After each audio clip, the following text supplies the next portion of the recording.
বিসমিল্লাহির রহমানির রহিম। আসসালামু আলাইকুম দর্শকবৃন্দ, কেমন আছেন? আশা করি ভালো আছেন, আমিও ভালো আছি। তো প্রতিদিনের মতো সকালবেলা উঠে এই যে কাজ শুরু করে দিলাম।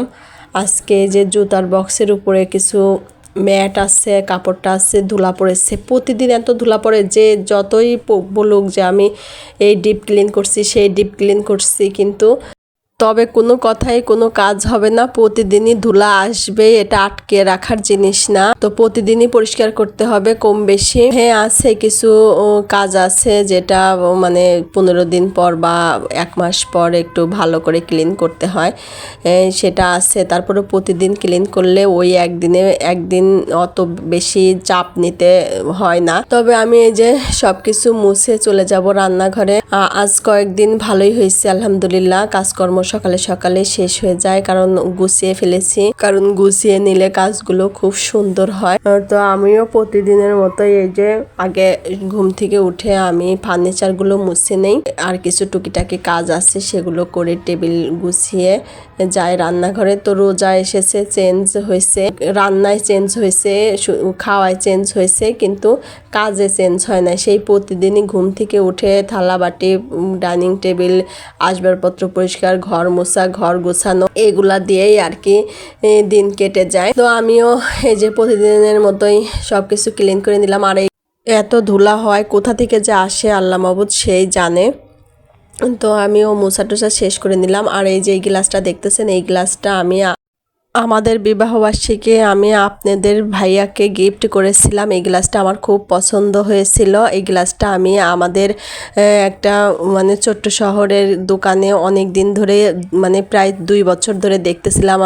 2-3 বার গিয়ে আমি হাতে দেখেছি, হাত দিয়ে নেড়েচেড়ে। আমার খুব পছন্দ হয়েছিল। আসলে আমার রেজেকে ছিল, সেই জন্য 3 বছর পরেও এই জিনিসটা আমার জন্যই হয়তো ছিল।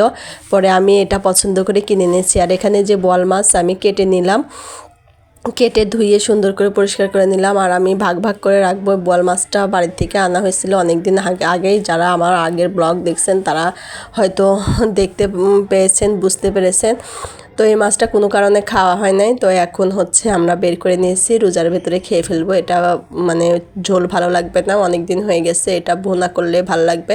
তো মটরশুঁটি যেহেতু আনা হয়েছে, পেঁয়াজ আর মটরশুঁটি দিয়ে সুন্দর করে ভুনা করা হয়েছে। এই যে আমি ওটুকু আর না দেখাইছি। আর এইদিকে হচ্ছে এই যে পাতাকপি ভাজা হয়েছে।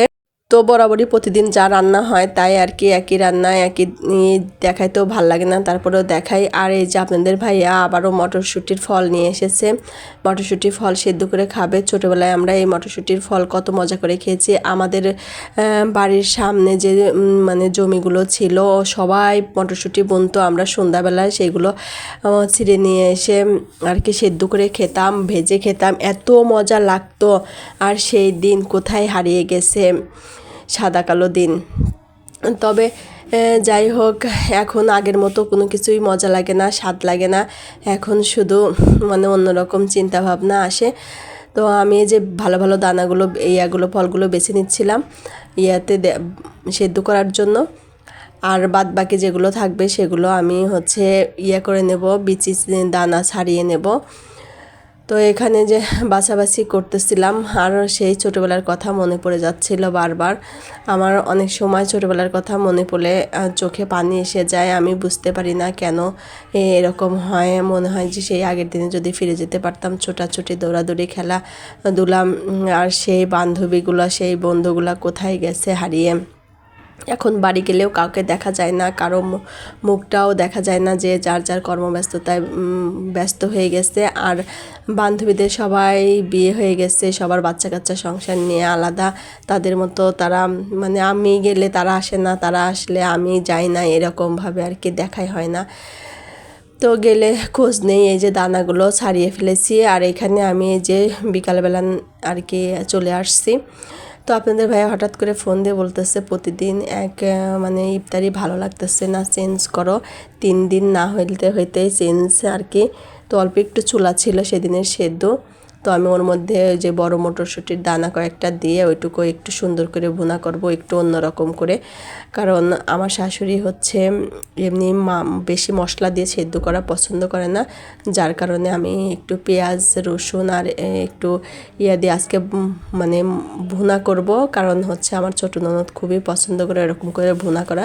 তো আমি একটু পেঁয়াজ রসুন বেটে নিয়েছি, একটু আদা দিয়ে গরম মশলা দিব, দিয়ে আর কি ভুনা করবো। আর এখানে যে মটরশুঁটির দানা ইয়াগুলো সেদ্ধ করে ফেললাম, মটরশুঁটিগুলো সেদ্ধ করে নিয়েছি। আর এখানে যে চুলা মানে ভুনা করব সেটার জন্য মশলা কষাচ্ছিলাম।